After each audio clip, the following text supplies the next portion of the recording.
So hello everyone, स्वागत है आपके अपने यूट्यूब चैनल वाइसर पर। तो आज हम देखने के लिए जा रहे हैं थेल्स प्रमेय जो क्लास 10वीं का है और कई बार 5 नंबर में ये क्वेश्चन पूछा भी जाता है। और इस लिहाजे से भी ये महत्वपूर्ण है कि ये जो चैप्टर है हमारा 6.2 एनसीईआरटी का, इसमें इसके बिना तो काम नहीं चलने वाला है। 2 थ्योरम है और इसके अलावा 2 प्रमेय है और इसके अलावा 2 उप प्रमेय भी है जो भी हमको यहाँ पर पढ़ना है।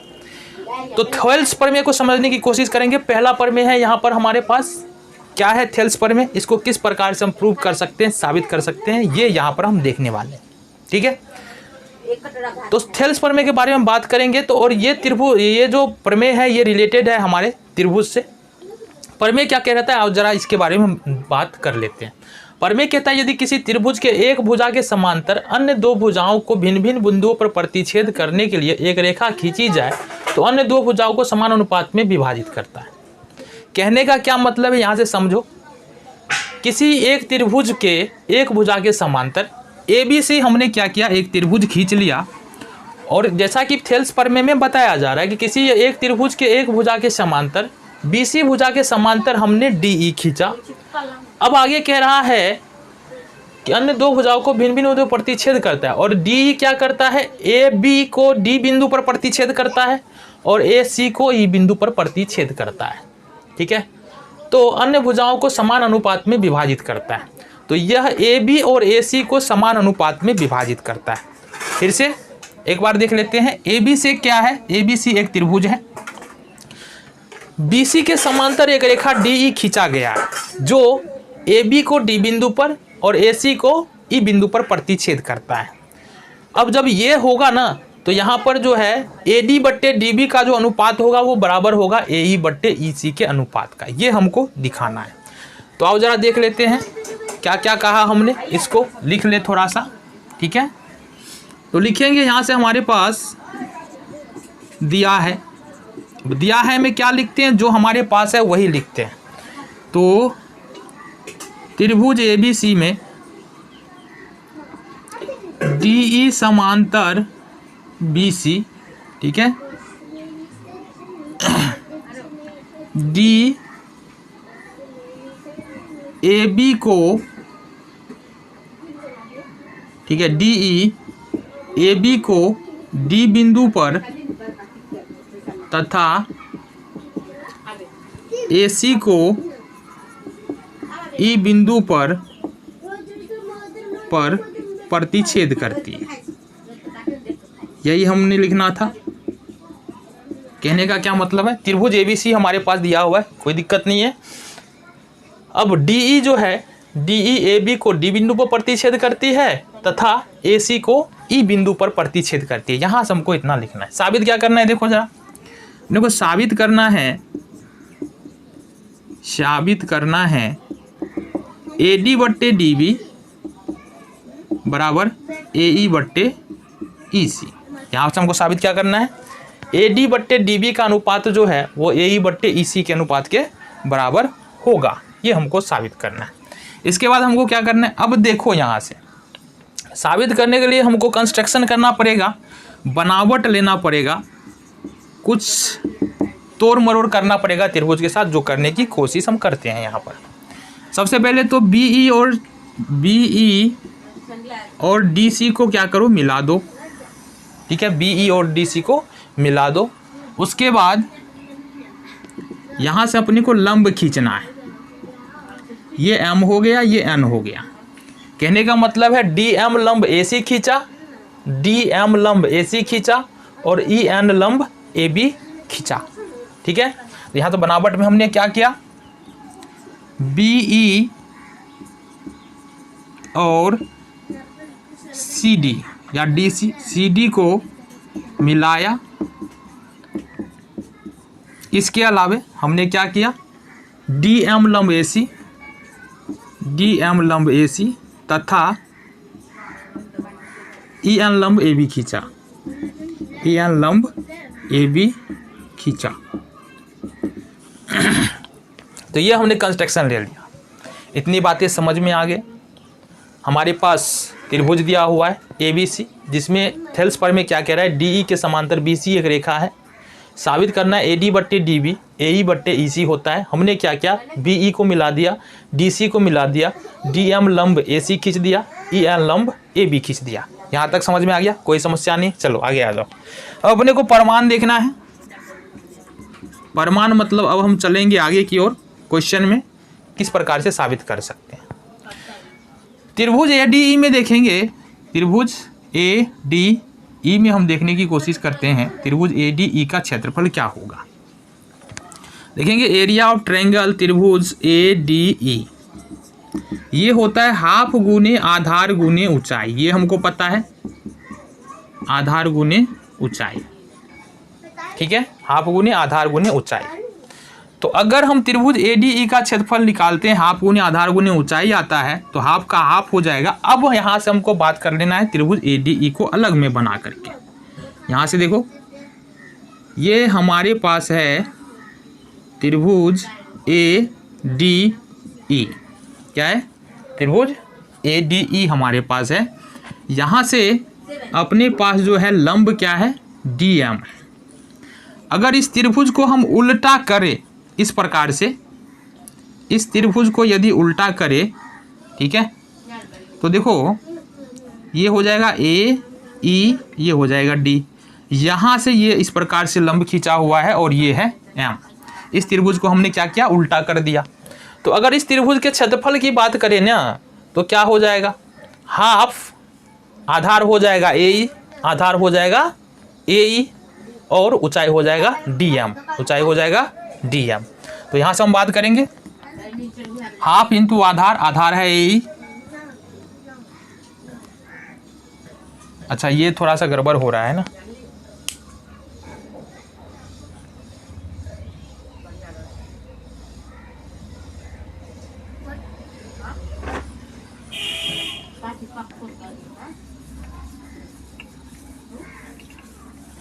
यहाँ से हमको क्या करना है, त्रिभुज ADE के क्षेत्रफल के बारे में बात करना है ना। तो इसको यहाँ उल्टाओ। उल्टाने का मतलब है ये वाला त्रिभुज है हमारा, ये वाला त्रिभुज है, A है, D है, E है, ठीक है। और साथ ही साथ देखो EN लंब है हमारे पास, EN लंब है AD, EN लंब है AD। अगर नहीं समझ में आए तो इसको उल्टा कर लेते हैं। इसको उल्टा करेंगे तो ये हमारा कुछ इस प्रकार से आएगा, ये A होगा, ये D होगा और ये N होगा। अब समझ में आ रहा है। अगर इस त्रिभुज का क्षेत्रफल लिखेंगे तो हाफ गुने B गुने H हो जाएगा, हाफ गुने आधार गुने ऊंचाई हो जाएगा। हाफ आधार क्या है, AD है, और ऊंचाई क्या है, यहाँ से देखेंगे AN है। ऊंचाई क्या है, यहाँ से ऊंचाई हो जाएगा EN, AD इंटू ये हो जाएगा EN, ऊंचाई हो जाएगा हमारा E, ये E है, E और N हो जाएगा, ठीक है। तो यहाँ से हम क्या लिख सकते हैं, हाफ गुने आधार है AD और ऊंचाई है EN। यहाँ से भी देख लेते हैं, आधार हमारा है AD, ऊंचाई है हमारा EN, ठीक है, ये हो गया। तथा अब देखो त्रिभुज, यहाँ से देखेंगे त्रिभुज यहाँ से BDE का क्षेत्रफल, त्रिभुज BDE का क्षेत्रफल यहाँ से देखेंगे, ये भी हो जाएगा हाफ गुने आधार गुने ऊंचाई। यहाँ से हो जाएगा हाफ गुने आधार गुने ऊंचाई। अब इसको यहाँ से समझना है ना, इसको मिटा लेते हैं। अब यहाँ से देख लो, हमारे पास त्रिभुज BDE का क्षेत्रफल निकाल रहे हैं। ये त्रिभुज हमारा इस प्रकार से बना हुआ है, BDE का क्षेत्रफल निकालना है इस प्रकार। अब ये देखो, ये अधिक कोण त्रिभुज है, ये है B, ये है D, और इसका यहाँ पर जो है ना लंब खींच करके इसका ऊंचाई निकाला गया है, इसका लंब खींच करके ये N है हमारा, ठीक है, ऊंचाई निकाला गया है, इसका क्षेत्रफल निकालना है। अगर इस त्रिभुज को सीधा करें तो कुछ इस तरीके का आएगा। अगर इस त्रिभुज को सीधा करें तो हमारा इस प्रकार से आएगा। ये जो अगर देखें हम तो ये BD है, ये B हो जाएगा, ये D हो जाएगा, और यहाँ से यहाँ तक अगर देखेंगे तो ये क्या हो जाएगा, N हो जाएगा। ये हुआ हमारा त्रिभुज सीधा। अगर इसका हम क्षेत्रफल निकालें तो क्या हो जाएगा, इसका क्षेत्रफल निकालेंगे, देखो आधार क्या है, ये हो जाएगा क्या चीज़, ये वाला भुजा है E, तो ये हो जाएगा हमारा E। इसका यदि क्षेत्रफल निकाले तो हाफ गुने आधार क्या हो जाएगा, आधार BD हो जाएगा, और ऊंचाई क्या हो जाएगा, ऊंचाई हो जाएगा EN, ऊंचाई हो जाएगा EN। ठीक है, तो यहाँ से देखेंगे ये हो जाएगा हमारे पास हाफ इंटू BD या DB ले सकते हैं, DB ले लो ज़्यादा बेहतर है, DB इंटू EN हो जाएगा, half into DB into EN हो गया। अब यहाँ से देख लेते हैं एरिया ऑफ ट्रायंगल ADE बट्टे में एरिया ऑफ ट्रायंगल BDE, अगर दोनों का अनुपात ले ले तो एरिया ऑफ ट्रायंगल ADE का हम क्या निकाले थे, यहाँ से ये 2 आ गया ना, हाफ इंटू आधार है AD, ऊंचाई है EN। साथ ही साथ एरिया ऑफ ट्रायंगल BDE का देखेंगे, ये हाफ है, आधार है DB और ऊंचाई है EN। ये ले लिया हमने, हाफ से हाफ कैंसिल, EN से EN कैंसिल, ये बच गया हमारा AD बट्टे DB। इसको हम मान लेंगे इक्वेशन फर्स्ट। ठीक है, ये समझ में आ गया बिल्कुल। अब इसी तरीके से देखो हम क्या कर सकते हैं, अगर हम दोनों त्रिभुज पकड़े इधर से, अगर हम DM को आधार, यहाँ पर DM को ऊंचाई माने, तो अगर AED में देखेंगे तो हमारा निकल के आएगा, इसी तरह से लिख देंगे, इसी तरह से। ठीक है, एरिया ऑफ ट्रायंगल AED बट्टे एरिया ऑफ ट्रायंगल, यहाँ देखेंगे CDE, अगर ये निकालने के लिए जाएंगे तो ये हो जाएगा हमारे पास हाफ इंटू, ये हो जाएगा DM, आधार हो जाएगा ना, तो ये हो जाएगा AE इंटू DM। फिर एरिया ऑफ ट्रायंगल CD निकालेंगे तो हमारा निकलेगा half into EC into DM, half से हाफ कैंसिल, DM से DM कैंसिल, ये हो जाएगा हमारा AE बट्टे EC। अब देखो यहाँ से जो है ना, अगर नहीं समझ में आया तो बात कर लो, जो बातें हमने यहाँ पर समझाने के लिए जो बताई थी, अगर AED को अगर हम लेते हैं त्रिभुज, ठीक है, AED को यदि हम त्रिभुज ले लेते हैं, तो अगर इसको आधार माना जाए, AE को आधार माना जाए, तो ये DM क्या हो जाएगा, ऊंचाई हो जाएगा, इसका DM क्या हो जाएगा, ऊंचाई हो जाएगा, हाफ गुने आधार गुने ऊंचाई, ये इसका क्षेत्रफल हो गया। अगर CDE में देखेंगे, CDE में देखेंगे तो यहाँ से भी क्या हो जाएगा, इसका DM ऊंचाई हो जाएगा और EC क्या हो जाएगा, आधार हो जाएगा। तो ये निकल के आ रहा है AE बट्टे EC, समीकरण नंबर हो जाएगा हमारा ये 2। ठीक है, अब त्रिभुज DBE तथा त्रिभुज DBE हो गया CDE एक ही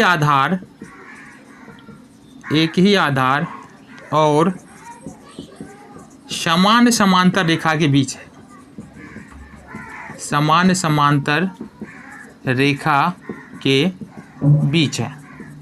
अब यहाँ से एक बात ध्यान देना, यदि एक ही आधार हो, अगर इस त्रिभुज का देखेंगे ना, इस त्रिभुज यानी कि इस वाले त्रिभुज की बात कर ले, इस वाले त्रिभुज की बात कर ले और इस वाले त्रिभुज की बात कर ले, दोनों का आधार सेम है, दोनों का आधार DE है और ये एक ही समांतर रेखा DE समांतर BC के बीच में बना हुआ है।